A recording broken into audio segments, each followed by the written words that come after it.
ഇല്ല, അമ്മയുടെ മകന്റെ ബോണ്ടിങ് നമുക്ക് ഡ്രസ്സിലൂടെ തന്നെ കാണിച്ചു കൊടുക്കാം. എങ്കിലും എന്നൊക്കെ ഓക്കെ. അപ്പൊ ആദ്യം തന്നെ ഈ ആരോമൽ എന്നല്ല ഈ ഓമനത്തോളം ഈശ്വര, അതൊരു വലിയ കഥയാണ് മോളെ. ഒന്നും പറയണ്ട ശങ്കരു. എനിക്ക് ഇത്രയും കണ്ണന് ഈശ്വര സ്വന്തം പേര് ഇഷ്ടമല്ല ആരോമന്. അല്ല, എല്ലാവർക്കും അങ്ങനെ. എനിക്ക് എന്റെ പേര് ഇഷ്ടമല്ല. ബീന. അതുകൊണ്ടല്ല, ഒന്ന് ആലോചിച്ച് നോക്ക്. ഞാനിപ്പോ വലുതായിന്ന് വിചാരിക്കേ, ഒരു അച്ഛനൊക്കെ ആയി എന്തേലൊക്കെ വിചാരിക്കും. ആരോമൽ ചേട്ടൻ അല്ലെങ്കിൽ ആരോമൽ അച്ഛൻ എന്താണ്? ചേട്ടന്റെ മോനില്ല, അല്ല, അവന് വേറെ പേരുണ്ട്, ശങ്കുരു. അത് വീട്ടിൽ വിളിക്കണവരാ. കണ്ണൻ കുറെ പേര് വിളിക്കും, കുറെ പേര് ശങ്കുരു വിളിക്കും. ഞാൻ ശങ്കുരു എന്നാണ് മിക്ക. ആരോമൽ പേര് എത്തിട്ട് എനിക്ക് ഓർമ്മയെങ്കിലും ഉണ്ട്, സ്കൂളിലാണ്. പക്ഷെ അവന് ഇത്രയും ഒരു നാണക്കേട്. ഭയങ്കര പ്രശ്നം എന്ന് പറഞ്ഞാൽ അതാണ്. ലൈക്ക് ഒരു കുട്ടിപ്പം എന്ന് പറഞ്ഞ പേരാണ്. അവന് മാറ്റാണ് ഇപ്പൊ. അവൻ പറയണ ഇപ്പൊ മാറ്റണം എന്നൊക്കെ പറഞ്ഞു. പപ്പയാണ് അവൻ പറഞ്ഞു. ഇപ്പൊ ഐഡിയ പപ്പയുടെ ഉണ്ട് പേരിട്ടത്. മനുവിന്റെ ഭയങ്കര അടമന്റെ അങ്ങനത്തെ കാര്യത്തിലൊക്കെ അല്ല. മനു തീരുമാനിച്ചു വെച്ചു മോനാണെങ്കിൽ ആരോമൽ. ആദ്യം ചന്തു എന്നാ വിചാരിച്ചിരുന്നു വെച്ചത്. മുത്തേത് വേണ്ട. അതെന്തിനാണ് ആ ഡയലോഗ് ഇവിടെ? എന്തിനാണ് ഇവിടെ? ഒരു ചെറിയൊരിത്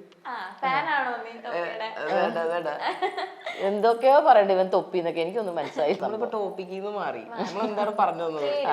പേര്. അപ്പൊ പേര് അവന് ഒട്ടും ഇഷ്ടമില്ലാത്ത പേരാണ് മോളെ. അപ്പൊ അതുകൊണ്ട് അത് പറഞ്ഞാൽ തന്നെ അവൻ മൂടോട്ടോ. അവൻ ഇത്രയും കലി. എനിക്ക് അത് ഈ അടുത്ത കാലത്ത്, പണ്ടൊന്നും അറിയില്ലല്ലോ, വിവരമില്ലല്ലോ. അല്ല, അതിന്റെ ഏറ്റവും വലിയ ഞാൻ ഒരു പ്രശ്നം പറയട്ടെ. ഈ പേരിൽ പറഞ്ഞാ എ ഉണ്ട്, ഡബിൾ എ. ഞാൻ പക്ഷെ ഇപ്പൊ എപ്പോഴും ഉപയോഗിക്കുമ്പോ എ മാത്രമേ ഓർമ്മ വിളിക്കുള്ളൂ. എനിക്ക് ഡബിൾ എ ഇഷ്ടമല്ല. ഈ ഡബിൾ എ ഉള്ളത് കൊണ്ട് ഞാൻ എപ്പോഴും റോൾ നമ്പർ 1 ആണ് എവിടെ. അതുകൊണ്ട് ഈ എക്സാം ഒക്കെ എഴുതുമ്പോ ഉണ്ടല്ലോ, ഈ ഫ്രണ്ടിൽ ഇങ്ങനെ ഇരിക്കണം. അത് വല്ലാത്തൊരു പിടിക്കാൻ പറ്റില്ലല്ലോ അല്ലേ? അല്ല, വേറെ എന്ത് ഏത് വേണമെങ്കിൽ അതാണ് അവന്റെ ഏറ്റവും വലിയ സങ്കടം. മനസ്സിലായില്ലേ? ഇത്രയും കാലത്ത് സ്കൂളിൽ പഠിച്ചിട്ട് റോൾ നമ്പർ 1 to 3 അനങ്ങിയിട്ടില്ല. 1, 2, 3 അതിന്റെ അവസ്ഥ.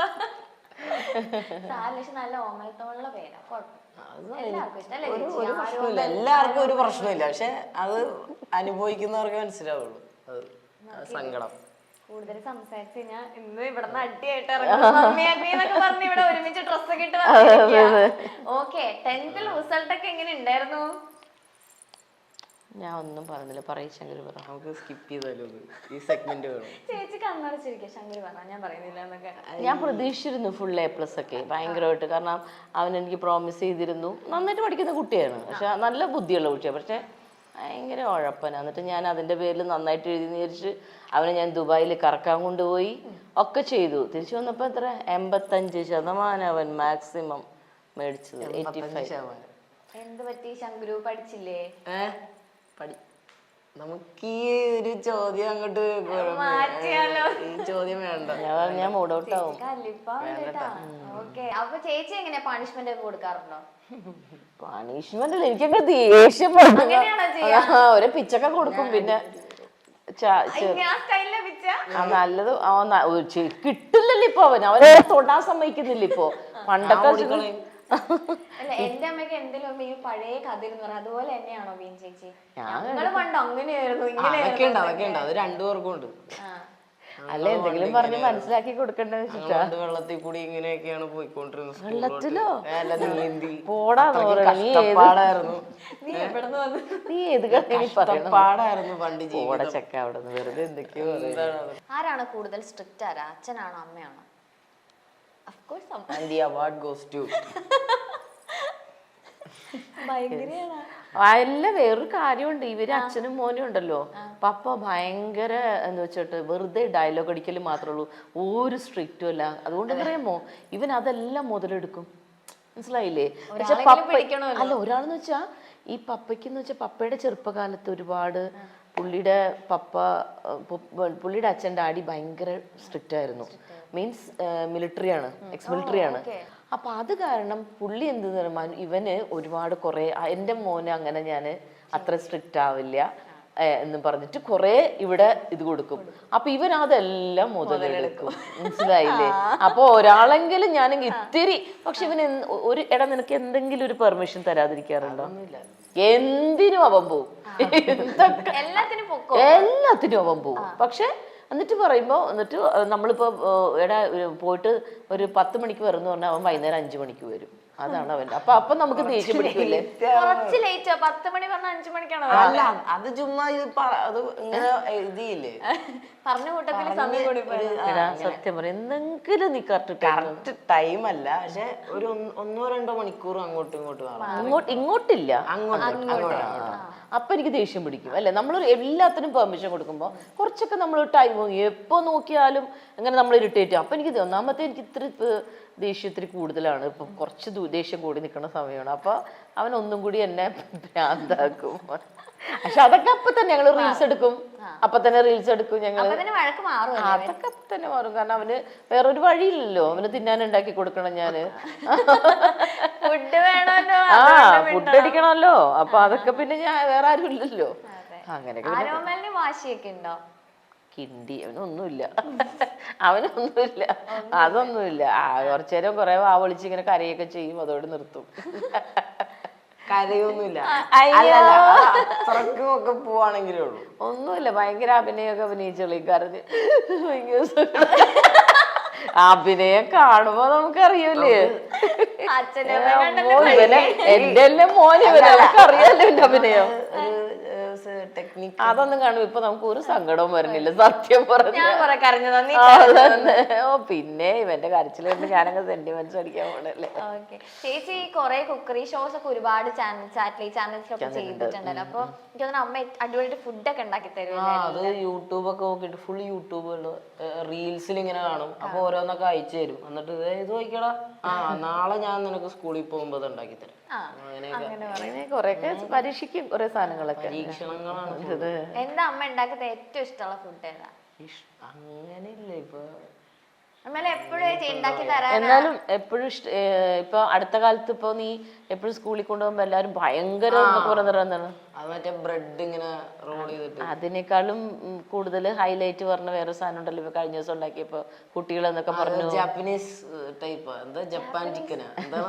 ചേച്ചി കേരളത്തിലൊന്നല്ല, അല്ല കൊറേയൊക്കെ പരീക്ഷിക്കും ഞാൻ. ജപ്പാൻ ചിക്കൻ നമ്മുടെ അത് വന്നിട്ട് അല്ല അതല്ല, സ്കൂളില് ഫ്രൈഡ് റൈസ് ഞാൻ മിക്കപ്പോഴും ഉണ്ടാക്കി കൊടുക്കുക, എഗ് ഫ്രൈഡ് റൈസ്. അപ്പൊ ഇവന്റെ ഫ്രണ്ട്സ് ഒക്കെ പറയും ഇത് പുറത്തുനിന്ന് വാങ്ങിക്കുന്ന പോലെ എത്ര ടേസ്റ്റ് ആണ്. അതൊക്കെ ഭയങ്കര ഇഷ്ടമാണെന്ന് പറയും. നല്ല ആളെ ട്രൈ ചെയ്യാറുണ്ടോ? ഇവനോ?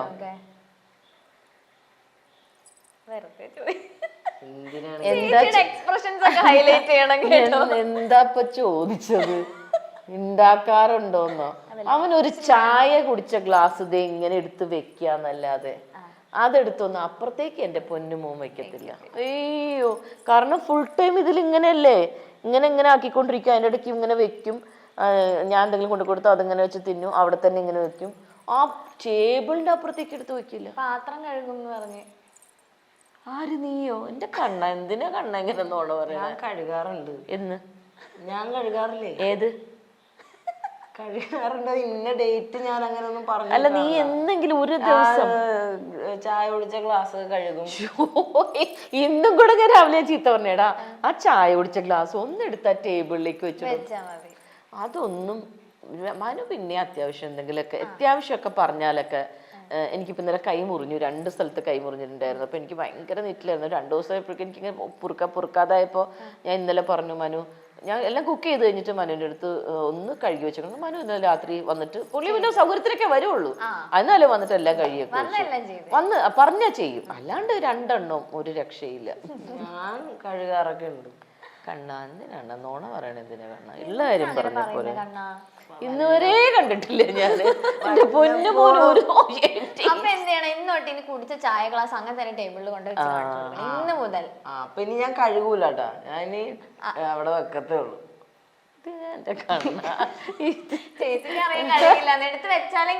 അതെ, അറ്റ്ലീസ്റ്റ് ഒന്ന് എടുത്ത് ടേബിളിൽ നിന്ന് അങ്ങോട്ട് അല്ല താഴ്ത്തുന്നിടത്ത് മാറ്റിയെങ്കിലും വെച്ചാൽ മതി. വെച്ചോളാം. കല്യാണം കഴിച്ച് പിന്നെ പെണ്ണുമ്പിള്ള വരുമ്പോ ഇതൊക്കെ ചെയ്യുമോന്ന് എനിക്കൊന്ന് കാണണം. പഠിക്കും അന്ന് ഞാനൊന്ന് നോക്കും ഇതൊക്കെ വല്ലതും ചെയ്യുന്നുണ്ടോ, കണ്ടോ ഞാൻ അങ്ങനെ ഇരിക്കും ഇങ്ങനെ നോക്കിക്കൊണ്ട്. ഇപ്പോഴും എനിക്ക് അമ്മയുണ്ടല്ലോ. അവിടെ പോവാ ഞാൻ അപ്പോഴും നിനക്ക് ഞാന് മറ്റേ ഇതൊക്കെ ഉണ്ടാക്കി തന്നിട്ട് ഞാൻ വിളിക്കാം നിന്നെ, മനസ്സിലായില്ലേ? പോലെ അല്ല, എല്ലാരും ഈക്വൽ ആയിട്ട് ജോലി ചെയ്തു. ആര്യ കുക്ക് ചെയ്യണമെങ്കിൽ ഭർത്താവ് പാത്രം അങ്ങനെയൊക്കെ ചെയ്യും, ചെയ്യുകയൊക്കെ ചെയ്യണം. ചെയ്തോളൂ ചേച്ചി, ഒറ്റയ്ക്ക് പോയി നിക്കുമ്പോ ആള് ചെയ്ത് തുടങ്ങിക്കോളും. ഞാൻ അതാണ് പ്രതീക്ഷിച്ചിരിക്കണത്. പക്ഷെ ബാക്കിയുള്ള കാര്യത്തിലൊക്കെ ഭയങ്കര ആക്റ്റീവ് ആണ്. ഇപ്പൊ യൂട്യൂബ് ചാനല് മനൂസ് വിഷനിലൊക്കെ ഭയങ്കര ആക്റ്റീവ് ആണ്. നമ്മളല്ലേ മനൂസ് വിഷൻ വേറെ, തെസ്നീസ് വ്ലോഗ്സ് വേറെ, ഇവിടെ അച്ഛനും മോനും വേറെ, ഞാനും തെസ്നിയാനും വേറെ. അവര് വലിയ വലിയ മറ്റേ ഇതിനെ പറ്റിയൊക്കെ ബിഗ് ബോസിനെ പറ്റി റിവ്യൂ എന്തൊക്കെയോ. ഞങ്ങള് ദുബായി പോയപ്പോഴേ ഞാൻ ഞെട്ടിപ്പോയി. എന്നെ ഓബിയസ്ലി നമ്മള് ചെല്ലുമ്പോ ആർട്ടിസ്റ്റ് എന്നുള്ള രീതിയിൽ ലുലുമോളിൽ ഞാൻ പറയാം അല്ല അമ്മ എനിക്ക് ഇങ്ങനെ പോവാ. ലുലുമോളിൽ ഞങ്ങള് വാച്ച് മേടിക്കാൻ വേണ്ടി ആ ഇലക്ട്രോണിക്സിന്റെ അവിടെ മറ്റേ ദുബായില്. അപ്പൊ അത് കഴിഞ്ഞ് ഇങ്ങനെ അങ്ങോട്ട് പോവാ പുറത്തേക്ക്. അപ്പൊ അപ്പോഴേക്കും അമ്മയും അങ്ങോട്ട് പോവാ, വെറുതെ നടക്കുക. ഞാനും ആമലേട്ടനും കൂടി ഇങ്ങനെ പോവാണ്. അപ്പൊ കുറച്ചു പേര് ഇങ്ങനെ വന്നു. ഞാൻ മാസ്കും കൂടി ഇട്ടിട്ടുണ്ട് കേട്ടാ. അവരൊക്കെ പോട്ടെ, അവരൊക്കെ ആരാ? മനൂസ് ഒരാളങ്ങനെ പറഞ്ഞു ലൈഫിൽ ഒരു പ്രാവശ്യം അമ്മയുടെ എക്സ്പ്രഷൻ കാണുന്നു. അതല്ല, അങ്ങനെ ഒരാൾ തിരിച്ചറിയുമ്പോ എനിക്ക് സന്തോഷമായി. കാരണം പിന്നെ ഞാനപ്പുറത്ത് എന്റെ ദൈവമോ അങ്കുരുവിനൊക്കെ ഫാൻസോ, അപ്പൊ ഒന്ന് ഫോട്ടോ എടുക്കണു. ഞങ്ങൾ ഭയങ്കര ഇഷ്ടമായിട്ട് അച്ഛനും മോനെ ഭയങ്കര എന്നൊക്കെ പറഞ്ഞു. അങ്ങനെ കുറച്ച് ഫാൻസിനൊക്കെ കിട്ടിയിട്ടൊക്കെ ഉണ്ട് എവിടെ ചെല്ലുമ്പോഴും. എനിക്കൊന്ന് ചേച്ചിനെ അതിൽ നിന്ന് ഇവര് നൈസായിട്ട് പുറത്താക്കി. അപ്പൊ ചേച്ചി വേറെ പോയി അവിടെ സൈഡില്. അങ്ങനെയല്ല, തുടങ്ങിയത് ഫസ്റ്റ് ഞാനാണ്. ഞാൻ കൊറേ കാല് പിടിച്ചു. മനു പൊതുവെ എല്ലാം ഭയങ്കര ലേസിയാണ്, മടിയനാണ് എല്ലാത്തിനും. എന്ത് പറഞ്ഞ ആട്ട് നോക്കട്ടെ എന്നൊക്കെ പറഞ്ഞ് ഇങ്ങനെ ഒരു ആലോചനയിലായിരിക്കും. മറ്റേ കരിക്കില് മറ്റേ ജോർജ് പോലെ ഓ അവിടെയൊക്കെ പോയിട്ട് എന്ത് ചെയ്യാനാ, ഓ ഇവിടെ പോയിട്ട് എന്ത് ചെയ്യാനാ, അവിടെ പോയിട്ട് അതെല്ലാം പുള്ളിക്ക് ഇങ്ങനെ ഒരു നെഗറ്റീവ് ഇത് വരും കേട്ടോ. അപ്പൊ അങ്ങനെ ഞാനും തെസ്നി ഒരു ദിവസം വിളിച്ചിട്ടുണ്ട്. തെസ്നി നമുക്ക് തുടങ്ങാടി എന്ന് പറഞ്ഞോട്ട് ഞങ്ങൾ ഒരു പിറ്റേ ദിവസം തുടങ്ങുകയാണ്. അങ്ങോട്ട് തെസ്മീൻ ഇവൻ വരുമ്പോ ക്യാമറമാൻ, ഇവൻ ഞങ്ങളുടെ ക്യാമറമാൻ ആയിരുന്നു. ക്യാമറമാൻ ഞാൻ തെസ്നി കൂടെ എന്തൊക്കെ ഒന്നും അറിയില്ല, വെറുതെ വെച്ചിട്ട് ഇങ്ങനെയൊക്കെ എടുത്തു. എന്തായാലും ഞങ്ങൾക്ക് ഒന്നും അറിയാത്ത ഞങ്ങളൊക്കെ കൂടെ എടുത്തു. ഇവന്റെ ഒരു അറിവ് വെച്ചിട്ട് അവനും എടുത്തു. അല്ല, അവനെടുത്തു തന്നു. അതെ, നല്ലതൊക്കെ പറയട്ടെ. അപ്പൊ അവൻ ഞങ്ങൾക്ക് എടുത്ത്, ഞങ്ങളുടെ ക്യാമറമാനൊക്കെ ആയിരുന്നു, ഞങ്ങൾക്ക് എടുത്തു തന്നു കുറെ. ഞങ്ങൾ അങ്ങോട്ട് തുടങ്ങി. കുറച്ച് കഴിഞ്ഞപ്പോ മനുവിന് അങ്ങോട്ട് ആവേശം കയറിയില്ലേ, ഞങ്ങൾക്ക് മറ്റേ പലവരൊക്കെ പറയാൻ തുടങ്ങി മനോജായിട്ട് തുടങ്ങി കഴിഞ്ഞ ഒരു സംഭവമാണ്, പൊളിയാന്ന്. അപ്പൊ അങ്ങനെ പുള്ളി ആ സമയത്തായിരുന്നു ബിഗ് ബോസ് സെക്കൻഡ് സീസൺ തുടങ്ങാൻ പോണതിന്റെ അനൗൺസ്മെന്റ് ആൾക്കാരെയൊക്കെ പറയുന്ന സമയമായിരുന്നു. അപ്പോഴേക്കും ഞാൻ തുടങ്ങുവാണ് ബിഗ് ബോസിന്റെ റിവ്യൂ തുടങ്ങിയത്. അങ്ങോട്ട് തുടങ്ങി. പിന്നെ ഒരു കാര്യമുണ്ട്, പുള്ളിയുടെ റിവ്യൂ എന്നൊക്കെ പറഞ്ഞാൽ ബിഗ് ബോസ് തുടങ്ങുന്ന ബിഗ് ബോസിന്റെ സമയത്ത് മാത്രമേ ഉള്ളൂ റിവ്യൂ. അവിടെ ഇരുന്നിട്ട് ഇവിടെ ഇരുന്ന് പറയാം. അല്ലാണ്ട് പുറത്തിറങ്ങിയിട്ട് ഒരു കാര്യം അല്ല, വീട്ടിലിരുന്ന് നല്ല AC ഒക്കെ ഉണ്ട് അവിടെ ഇരുന്നിട്ട് ഭയങ്കര സംഭവം പറയാം. അല്ലാതെ പിന്നെ അല്ലെങ്കിൽ ഞാൻ പിന്നെ റിക്വസ്റ്റ് ചെയ്ത് മനു ഞാൻ ഇങ്ങനെ ഒരു സ്ഥലത്ത് കൊണ്ട്, അപ്പൊ എന്റെ കൂടെ ഒന്ന് വരുമോ ഹെൽപ്പിന്, എനിക്ക് വല്ല ഗുണം ഉണ്ടാവോ? അല്ല അവിടെ ഇതെടുക്കാം, എന്നാ ഞാൻ വരാം. ഗുണമുണ്ടോന്ന് ചോദിച്ചാ എന്റെയും കൂടി യൂട്യൂബിൽ അവിടെ പെർമിഷൻ ഉണ്ടെങ്കിൽ ഞാൻ വരാം, അല്ലെങ്കിൽ ഞാൻ വരാം. അല്ലാണ്ട് പുള്ളിക്ക് ഞങ്ങളൊക്കെ വെളിയിൽ എല്ലാം ഞങ്ങളൊന്നും സുഖിച്ചു നിന്നിട്ടൊന്നും ഒരു വീഡിയോ ഒന്നും ഇതുവരെ എടുത്തിട്ടില്ല. ഞങ്ങളിങ്ങനെ അലർന്ന് നടന്ന്, പക്ഷെ ഞങ്ങൾ കുറെ എൻജോയ് ചെയ്തിട്ടാ. കുറെ സ്ഥലങ്ങളിലൊക്കെ ഞങ്ങൾ ബാംഗ്ലൂർ പോയി, ബാംഗ്ലൂർ ഡേയ്സ് പോയി, അങ്ങനെയൊക്കെ ഭയങ്കര രസമായിരുന്നു. പിന്നെ ഞങ്ങൾക്ക് കുറെ പേര് ഞങ്ങൾക്ക് കുറെ ഹെൽപ്പ് ചെയ്തിട്ട് ഞങ്ങൾക്ക് ഫ്ലൈറ്റ് ടിക്കറ്റ് എടുത്തു. ഞങ്ങൾ ദുബായിക്കൊക്കെ ഫ്ലൈറ്റ് ടിക്കറ്റ് ഒക്കെ അവരൊക്കെ അക്ബർ ട്രാവൽസ് ആയിരുന്നു ഞങ്ങൾക്ക് എടുത്തു തന്നത്. അങ്ങനെ ഞങ്ങൾക്ക് കുറെ ഗുണം ഉണ്ടായിരുന്നു. എനിക്ക് ദുബായി പോകാൻ പറ്റി. ഞാൻ ആദ്യമായിട്ട് പുറത്തു പോയതപ്പോഴാണ്. അപ്പൊ ഞാൻ അതിനൊക്കെ അല്ലെങ്കിലും ഇവന് ഗുണം എന്നെ കൊണ്ടുള്ളൂ, എക്സ്പീരിയൻസ് കൊണ്ടുള്ളൂ. ഞങ്ങളെ എന്തെങ്കിലുമൊക്കെ കൊടുക്കുള്ളൂ. അതിനെ കുറിച്ച് നമുക്കിവിടെ ടോപ്പിക് വേണ്ട, ചർച്ച വേണ്ട. അതെ അതെ അതെ, ഞങ്ങള് നല്ല ഹെൽപ്പ് ചെയ്യും. അവിടെ നിന്നൊന്നും കിട്ടാറില്ല. അല്ല, ഞങ്ങളുടെ ഇപ്പൊ അവൻ ഹെൽപ്പ് ഒന്നും ഇല്ലെങ്കിലും ഞങ്ങള് പക്ഷെ അത്യാവശ്യം നല്ല ഇവന് നല്ല ഇതൊക്കെ കൊടുക്കുമായിരുന്നു. മോനല്ലേ ആ, പരിഗണന മോനല്ലേ എന്നുള്ള വിചാരത്തിൽ ഞാനെ കൊണ്ടു. ഓക്കെ. ബിഗ് ബോസ് ഫുള്ള് ഇവര് സ്ഥിരം സ്ഥിരം ഇവരുണ്ട്. കാണാറുണ്ടോ? ഞാനും കാണും. എനിക്ക് ഇഷ്ടം വേറെ സാറ്റർഡേ സൺഡേസ് ഉള്ളു കൂടുതലും കേട്ടോ. പിന്നത്തെ ദിവസങ്ങളിലൊക്കെ നമുക്ക് ഷൂട്ട് ചെയ്യാൻ പറ്റില്ല. ഫുള്ള് അതിലാണ്. മനു ഫുൾ ടൈം കാരണം മനു റിവ്യൂ ചെയ്യണമല്ലോ, അതുകൊണ്ട് മനു നല്ലോണം കാണുന്നത്. ഈ സീസണിൽ ആരുടെ ഫാനാ? ആരുടെ ഫാനില്ല, ആരുമില്ല. കേക്കട്ടെ ഒരു ബിഗ് ബോസ് റിവ്യൂ ഇപ്പൊ കേക്കട്ടെ. ഇപ്പം നിലവിൽ എനിക്ക് ആരുമില്ല. അങ്ങനെ പിന്നെങ്കിലും കുറച്ചൊരു ഗെയിമർ എന്ന രീതിയിൽ എനിക്ക് മാരാറ് ഇഷ്ടമാണ്, റെനീഷ ഇഷ്ടമാണ്. ഈ രണ്ടുപേരെയാണ് കുഴപ്പമില്ലാതെ പ്ലേ അവരെ രണ്ടുപേരാണ്. പക്ഷെ എന്ന് വെച്ചാൽ ഫാൻസും അങ്ങനെയൊന്നുമില്ല, ഉള്ളതിൽ അവർ രണ്ടുപേരുമാണ് ഒരു സപ്പോർട്ട് ചെയ്യുന്നത് മെന്റലി. ഇതിലെ വില്ലത്തി വേഷങ്ങളിലൂടെ നമുക്ക് സുപരിചിതയായ താരമാണ് ബീന ആന്റണി. ബീന ആന്റണിയും മനോജും ഒരു താരദമ്പതികളായിട്ടാണ് നമുക്ക് മുന്നിലുള്ളത്. ഇരുവരും സീരിയലിലൂടെയും സിനിമകളിലൂടെയും നമുക്ക് സുപരിചിതരായി മാറിയ താരങ്ങളാണ്. നെഗറ്റീവ് കഥാപാത്രങ്ങളിലൂടെയാണ് ബീന ആന്റണി നമുക്ക് പരിചിതയെങ്കിൽ പോസിറ്റീവായ കഥാപാത്രങ്ങളിലൂടെയാണ് മനോജ് കുമാറിനെ നമുക്ക് അറിയാന്നുള്ളത്. ഇരുവർക്കും ഒരു മകനാണുള്ളത്.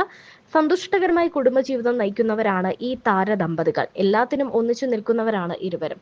ഇപ്പോൾ മമ്മി ആൻഡ് മീ എന്ന പരിപാടിയിൽ തങ്ങളുടെ വിശേഷങ്ങൾ പങ്കുവയ്ക്കുകയാണ് ബീന ആന്റണിയും മകനും.